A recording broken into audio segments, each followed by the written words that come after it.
Welcome to Veena's inner child. ഞാൻ വീണ. കുറച്ച് വർഷങ്ങൾക്ക് മുമ്പ് തീരെ കോൺഫിഡൻസ് ഇല്ലാത്ത ഒരാളായിരുന്നു ഞാൻ. ലുക്ക് വൈസ് ആണെങ്കിലും പേഴ്സണാലിറ്റി വൈസ് ആണെങ്കിലും.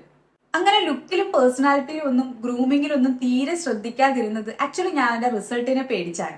എല്ലാവർക്കും കിട്ടുന്ന റിസൾട്ട് എനിക്ക് കിട്ടുമോ എന്നുള്ള പേടി കൊണ്ടാണ്. ഗ്രാജുവലി എന്റെ ലൈഫിൽ അപ്ലൈ ചെയ്ത് അത് സക്സസ് ആയ ഒരു 10 സ്റ്റെപ്പ് ഉണ്ട്. ഇന്ന് കാണുന്ന എന്റെ പേഴ്സണാലിറ്റിയിലും എന്റെ ലുക്കിലും എത്താൻ വേണ്ടി എന്നെ ഹെൽപ്പ് ചെയ്തത് അതാണ്. ആ 10 സ്റ്റെപ്സ് ആണ് ഇന്ന് ഞാൻ നിങ്ങളോട് ഷെയർ ചെയ്യാൻ പോകുന്നത്. അതിൽ 2 പാർട്ടാണ് ചെയ്യാൻ പോകുന്നത്. ആദ്യത്തെ ഒരു പാർട്ടിൽ 5 സ്റ്റെപ്സും അടുത്തൊരു പാർട്ടിൽ 5 സ്റ്റെപ്സും. ഫസ്റ്റ് സ്റ്റെപ്പ് ഐബ്രോസ് ആണ്. ഐബ്രോസ് ആക്ച്വലി ഇതുവരെ ഫില്ല് ചെയ്യാത്തവർ ഒന്ന് ഫില്ല് ചെയ്ത് നോക്കുക. അത് നിങ്ങളുടെ ഫേസിന് കൊണ്ടുവന്ന ഡിഫറൻസ് ഭയങ്കരമായിരിക്കും. അതുപോലെ തന്നെ പൗഡർ പ്രോഡക്ട്സ് യൂസ് ചെയ്താൽ അത് ഭയങ്കര നാച്ചുറൽ ഫിനിഷിലിരിക്കും. ഒരു സ്പൂല് വെച്ച് ഒന്ന് കോംബ് ചെയ്തും കൂടെ കൊടുത്തു കഴിഞ്ഞാൽ അത് കറക്റ്റ് ഓൺ പോയിന്റ് ആയിരിക്കും. അങ്ങനെ ഷേപ്പ് ആക്കിയും കൂടെ ഐബ്രോസ് വെക്കുകയാണെങ്കിൽ അതിനപ്പുറം ഒരു ചേഞ്ച് ഫേസിന് കൊണ്ടുവരാനില്ല. വേറെ ഒന്നും ചെയ്തില്ലെങ്കിലും ആ ഐബ്രോസ് മാത്രം ശ്രദ്ധിച്ചാൽ അതിന് വലിയ ഡിഫറൻസ് കൊണ്ടുവരും എപ്പോഴും. സ്റ്റെപ്പ് നമ്പർ 2 ഹെയർ ആണ്. ഐബ്രോസിനെ പോലെ തന്നെ ഫേസ് ഫ്രെയിം ചെയ്യുന്ന ഒരു ഇമ്പോർട്ടന്റ് എലമെന്റ് ആണ് ഹെയർ. സോ അതിൽ ഹെയർ കട്ട് ആണെങ്കിലും ഹെയർ കളർ ആണെങ്കിലും രണ്ടും ഇമ്പോർട്ടന്റ് ആണ്.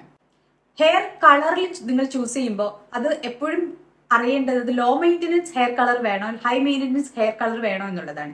അതായത് 10 വാഷൊക്കെ കഴിയുമ്പോൾ പോകുന്ന രീതിയിലുള്ള ഹെയർ കളർ ആണോ അതോ പെർമനന്റ് ആയിട്ട് അങ്ങനെ നിൽക്കുന്ന അധികം അതിൽ നമ്മൾ മെയിൻറ്റെയിൻ ചെയ്യേണ്ടി വരാത്ത ഹെയർ കളർ ആണോ വേണ്ട എന്നുള്ളതാണ്. അതുപോലെ തന്നെ ഇമ്പോർട്ടന്റ് ആയ ഒരു കാര്യം സ്കിൻ ടോൺ അനുസരിച്ച് സ്കിന്നിന്റെ അണ്ടർടോൺ അനുസരിച്ച് ഹെയർ കളർ സെലക്ട് ചെയ്യാം. സ്കിൻ അണ്ടർടോണിനെ പറ്റി ഞാനൊരു ഓൾറെഡി ഒരു വീഡിയോ ചെയ്തിട്ടുണ്ട്. അത് കാണാത്തവരാണെങ്കിൽ അതൊന്ന് കണ്ടു നോക്കുക കേട്ടോ. അത് ഞാൻ ഇവിടെ കൊടുത്തേക്കാം. പിന്നെ ഹെയർ കളറിൽ ശ്രദ്ധിക്കാനുള്ള ഒരു കാര്യം എപ്പോഴും സ്കിന്നിനേക്കാളും ഒരുപാട് ബ്രൈറ്റർ ഷെയ്ഡ്സ് ഒരിക്കലും ചൂസ് ചെയ്യാതിരിക്കുക. അത് നിങ്ങൾ ഭയങ്കരമായിട്ട് ഇരുണ്ടതാക്കാൻ അല്ലെങ്കിൽ കുറച്ച് ആഷി ആക്കാൻ കുറച്ച് പെയിലാക്കാൻ ഒക്കെ അതാണ് അതിന്റെ റിസൾട്ടായിട്ട് കൊണ്ടുവരിക. അപ്പൊ എപ്പോഴും സ്കിൻ ടോണിനെക്കാളും ബ്രൈറ്റർ ആയിട്ടുള്ള ഒരു ഷെയ്ഡ് ചൂസ് ചെയ്യാതിരിക്കുക. പിന്നെയുള്ളത് ഹെയർ കട്ടിന്റെ കാര്യമാണ്. ഇപ്പൊ ഭയങ്കര ചബ്ബി ആയിട്ടുള്ള ഫേസ് ഒക്കെ ആണെങ്കിൽ ചീക്സ് ഒക്കെ ചബ്ബി ആയിട്ടുള്ളതാണെങ്കിൽ അല്ലെങ്കിൽ ഫോർഹെഡ് വലുതാണെങ്കിൽ ഫേസ് ഫ്രെയിം ചെയ്ത് വെക്കുന്ന എന്തെങ്കിലും കുറച്ച് ഇവിടെ കട്ട് ചെയ്തിടുക. ഫ്രിഞ്ചസ് പോലെയോ അല്ലെങ്കിൽ അങ്ങനെ എന്തെങ്കിലും കട്ട് ചെയ്തിടുക. അതേപോലെ തന്നെ ഇപ്പോ ഭയങ്കര മെലിഞ്ഞ ഫേസ് ഒക്കെ ആണെങ്കിൽ അല്ലെങ്കിൽ ലീൻ ആയിട്ടുള്ള ഫേസ് ആണെങ്കിൽ ലീൻ ലോങ് ഫേസ് ഒക്കെ ആണെങ്കിൽ വോളിയം ഹെയർ കട്ട് എപ്പോഴും ചൂസ് ചെയ്യുക. അപ്പൊ അത് നിങ്ങളുടെ ഫേസിന് കുറച്ചും കൂടി ഒരു ചബ്ബിനെസ് ഫീൽ ചെയ്യാൻ വേണ്ടി ഹെൽപ്പ് ചെയ്യും. തേർഡ് സ്റ്റെപ്പ് ലിപ്സ് ആണ്. ലിപ്സിൽ ആക്ച്വലി പ്രത്യേകം ശ്രദ്ധിക്കേണ്ട ഒരു കാര്യം ലിപ്സ്റ്റിക്സ് തിരഞ്ഞെടുക്കുമ്പോൾ അത് സ്കിൻ അണ്ടർടോൺ അനുസരിച്ചായിരിക്കണം. നേരത്തെ പറഞ്ഞ പോലെ സ്കിൻ അണ്ടർടോണിൽ ലിപ്സ്റ്റിക്സിൽ വലിയ ചേഞ്ച് കൊണ്ടുവരും. പിന്നെ ഉള്ളത് തിക്ക് ലിപ്സ് ആണെങ്കിൽ അതായത് വലിയ ലിപ്സ് ആണെങ്കിൽ കുറച്ചും കൂടി മാറ്റ് ലിപ്സ്റ്റിക്സ് ആയിരിക്കും ചേരുക. അതേപോലെ ഭയങ്കര തിന്നായിട്ടുള്ള ലിപ്സ് ആണെങ്കിൽ അല്ലെങ്കിൽ കുഞ്ഞി ലിപ്സ് ആണെങ്കിൽ അതായത് ഭയങ്കര കട്ടി കുറഞ്ഞ നേരിയ ലിപ്സ് ആണെങ്കിൽ അങ്ങനെയാണെങ്കിൽ ഗ്ലോസി ലിപ്സ്റ്റിക്സ് ആയിരിക്കും കുറച്ചും കൂടി സ്യൂട്ട് ആവുക.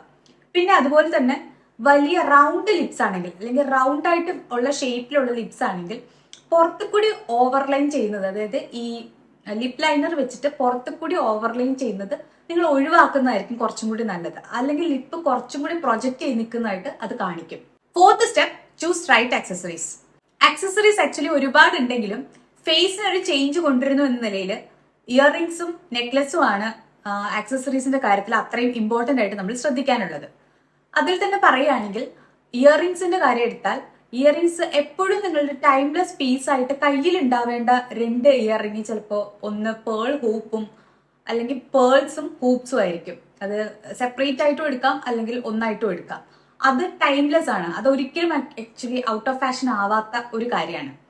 അതുപോലെ തന്നെ ഫേസിന് കുറച്ച് റൗണ്ട് ഫേസ് ആയിട്ട് അല്ലെങ്കിൽ ചബ്ബി ഫേസ് ആയിട്ട് കുറച്ച് തടി തോന്നുന്ന രീതിയിലൊക്കെയാണ് നിങ്ങളുടെ ഫേസ് എങ്കിൽ ഇയറിംഗ്സിൽ കുറച്ച് ഹാങ്ങിങ്സ് അല്ലെങ്കിൽ കുറച്ച് നീണ്ടു കിടക്കുന്ന ഹാങ്ങിങ്സ് ആയിട്ടുള്ള ഇയറിംഗ്സ് ചൂസ് ചെയ്യുകയാണെങ്കിൽ അത് ഭയങ്കര നന്നായിട്ടിരിക്കും. അതുപോലെ തന്നെ കുഞ്ഞി ഫേസ് ആണെങ്കിൽ അല്ലെങ്കിൽ കുറച്ച് നീണ്ട ഫേസ് ഒക്കെ ആണെങ്കിൽ ഒരു സ്റ്റഡ് ഹാങ്ങിങ്സിന് പകരം എപ്പോഴും സ്റ്റഡിലേക്ക് ഫോക്കസ് ചെയ്യുന്നത് നന്നായിരിക്കും. ഇതൊക്കെ ആക്ച്വലി ഡ്രസ്സിനനുസരിച്ചിട്ട് മാറാമെങ്കിലും ഇതിന്റെ ബേസിക് റൂള് ഇതാണ്.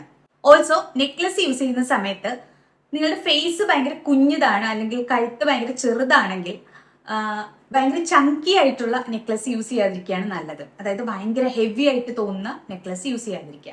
ഭയങ്കര ഹെവി നെക്കൊക്കെ ഉള്ളവരാണെങ്കിൽ കുറച്ച് തടിയുള്ള ആൾക്കാരൊക്കെ ആണെങ്കിൽ നീണ്ട ഭയങ്കര തിന്നായിട്ടുള്ള നെക്ലേസസ് യൂസ് ചെയ്യുകയാണെങ്കിൽ ഈ കഴുത്തിലേക്ക് ഫോക്കസ് പോകുന്നത് മാറിക്കിട്ടും. Fifth step choose right undergarments. അതായത് എല്ലാ ഡ്രസ്സിനും ഒരുപോലെയുള്ള അണ്ടർ ഗാർമെന്റ്സ് ചൂസ് ചെയ്യാതിരിക്കുക.